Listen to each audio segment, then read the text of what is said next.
Penelusuran dugaan aliran uang dilakukan terhadap sejumlah saksi dari pihak Biro Travel, Saudara. Juru bicara KPK, Budi Prasetyo bilang, dalam pemeriksaan kali ini penyidik mendalami bagaimana prosedur pembagian kuota tambahan. Apakah ada inisiatif dari pihak Biro Travel atau murni diskresi dari Menteri Agama saat itu? Setelah itu, Saudara, barulah KPK menjadwalkan pemeriksaan ex-Menak Yakut.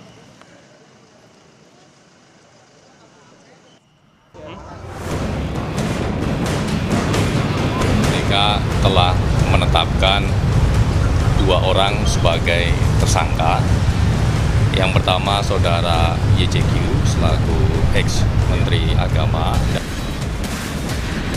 Penetapan mantan Menteri Agama Yakut Kholil Qomas dan mantan staf khususnya Isfah Abidal Aziz alias Gus Alex sebagai tersangka kasus dugaan korupsi kuota haji tak hanya berdampak pada kerugian negara, tapi juga gagal berangkatnya puluhan ribu jemaah yang sudah mengantri.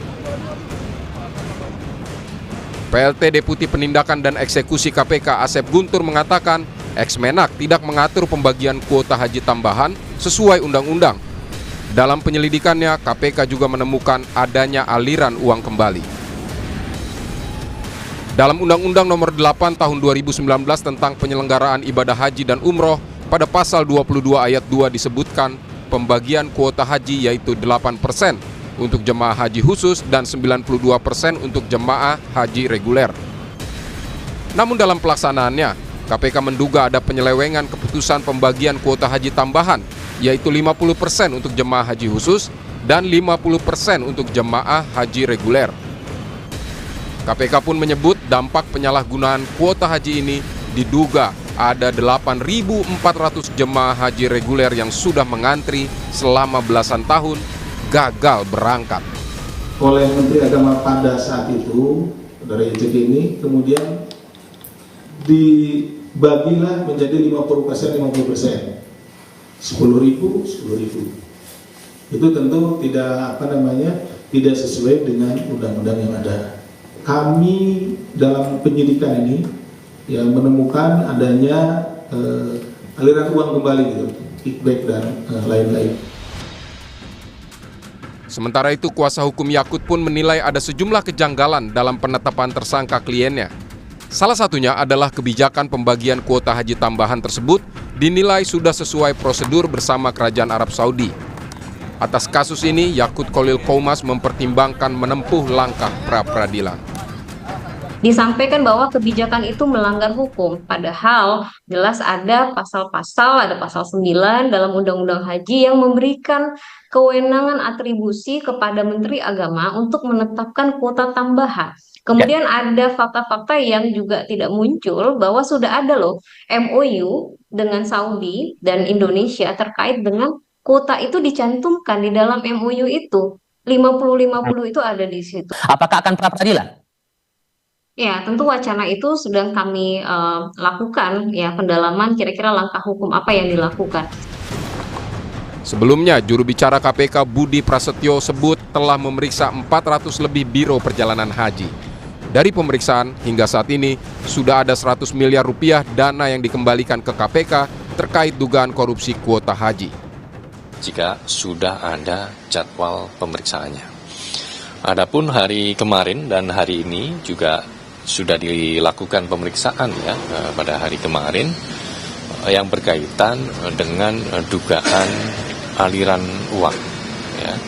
Termasuk juga pemeriksaan hari ini itu juga terkait dengan dugaan aliran uang ya. Di mana pada pemeriksaan kemarin juga didalami bagaimana inisiatif pembagian kuota tambahan ini dari pihak PIHK atau Biro Travel. Usai KPK menetapkan ex-Menteri Agama Yakut Kholil Qomas sebagai tersangka, KPK kini menelisik dugaan aliran dana termasuk pihak swasta yang diduga terlibat dugaan kasus korupsi kuota haji. Patut dinanti, apakah dalam pemeriksaan perdana sebagai tersangka, mantan Menteri Agama era Jokowi ini akan mengenakan rompi oranye dan ditahan KPK? Tim Liputan Kompas TV. Saudara, penetapan mantan Menteri Agama Yakut Khalil Qaumas dan juga staf khususnya sebagai tersangka kasus dugaan korupsi kuota haji tidak hanya berdampak pada kerugian negara, tapi juga berdampak pada gagalnya berangkat ribuan jemaah yang sudah mengantre lama, saudara. Lalu bagaimana seharusnya penanganan kasus ini? Kita perbincangkan dengan pengamat haji dan umroh serta ekosistem haji, Mas Ade Marfudin yang telah bergabung bersama kami di Kompas Petang. Selamat petang, Mas Ade. Petang, Assalamualaikum warahmatullahi wabarakatuh. Waalaikumsalam. Ini sungguh miris begitu ya, bisa dikatakan begitu karena tidak hanya melakukan kerugian negara, tapi ini dampaknya luar biasa. Ada 8.400 jemaah yang sudah mengantre belasan tahun gagal berangkat gara-gara tindakan korupsi ini. Anda melihatnya seperti apa? Ya, tentunya ini kan sebuah perjalanan panjang ya. KPK menetapkan tersangka sudah cukup 1 tahun, 2024 diawali dengan pansus, baru 9 Januari 2026 ada penetapan tersangka. Ini tentunya jalan panjang ini kita yakin dan percaya KPK akan melakukan sebuah langkah-langkah yang terkait dengan dugaan korupsi dan juga adalah proses hukum akan berjalan. Mudah-mudahan ini bagian dari langkah-langkah strategis untuk melihat ini kan juga harus ada penetapan yang tetap apakah benar ini terjadi sebuah korupsi kuota atau sebaliknya misalnya tidak terjadi. Ini kan proses hukum yang akan berjalan. Kita tunggu seperti apa proses KPK akan melakukan proses selanjutnya karena saya berkeyakinan bukan hanya Menteri Agama saja secara sistemik, tapi kan juga akan melibatkan pihak-pihak terkait lainnya. Dan ini yang tengah dilakukan oleh KPK ya, menelusuri bagaimana aliran uang dan siapa-siapa saja yang terlibat dalam korupsi ini. Mas Ade sendiri melihatnya seperti apa? Kalau kita lihat secara sederhana begitu, tambahan kuota haji yang diberikan itu kan tujuannya adalah untuk mempersingkat masa tunggu begitu kan. Nah, dengan kasus ini, dengan adanya kasus ini pertanggungjawabannya bagaimana? Ya, ini kan kalau dilihat dari ketentuan landasan hukumnya Undang-Undang Nomor 8 2019 adalah hak haji reguler itu kan 92% dari tambahan 20.000. Sedangkan yang PHK itu kan hanya 8%. Nah, artinya ternyata dalam pelaksanaannya itu kan 50%, 5% dibagi 2. Sehingga dalam hitungan matematik kita ada 8.400 yang digunakan bukan oleh jamaah haji reguler tapi jamaah haji khusus.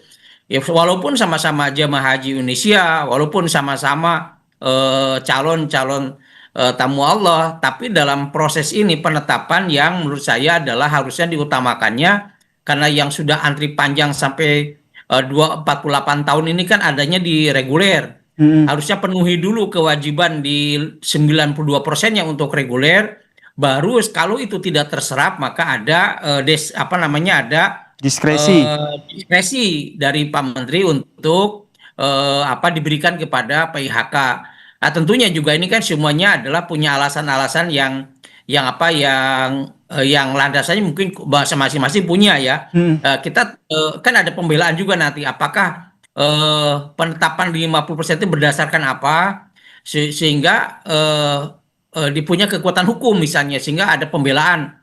Ini saya pikir kita perlu dinanti ya karena ini kan biarkan aja berjalan proses hukum ini berjalan sehingga ketetapan ini juga menjadi bagian yang jernih nantinya siapa sungguhnya yang salah, termaksud apakah benar kuota ini dikorupsi atau tidak kita menanti hanya dampak dari proses pembagian dalam tanda kutip yang kurang proporsional yang tidak transparan ini berakibat kepada 8.400 orang seharusnya milik reguler yang sudah berangkat 2024 ternyata akhirnya mereka gagal berangkat begitu ya Mas Ade. Ya. Tentu saja saya membayangkan bagaimana 8.400 itu termasuk saya atau orang tua atau siapapun begitu yang kita kenal ternyata mereka gagal berangkat. Tentu sangat kecewa begitu. Nah, terakhir menurut Anda apa yang harus dilakukan KPK untuk menelusuri betul-betul agar kasus ini terungkap secara jelas? Oh iya, ini harus ini kan saya melihat kan ada prosesnya, proses makan bubur ya. Di tengah dulu, diambil dulu mungkin ya pucuknya siapa sesungguhnya yang punya kewenangan di pembagian kuota ini. Dalam hal ini kan Pak Menteri dulu, dari situ mungkin akan melingkar ke kiri-kiri sampai ke pinggir. Nah Baik. tentunya ini kan akan dicari siapa saja yang terlibat. Kalau ada sudah ditemukan 400 yang dipanggil, diminta kesaksian 400 misalnya lembaga, itu kan otomatis saya yakin dan bukan sendiri, nggak mungkin bermain sendiri, pasti ini aja ada korporasi, ada kolaborasi, ini kan pastilah tidak sendirilah. Untuk itu kita memberikan kepercayaan kepada KPK supaya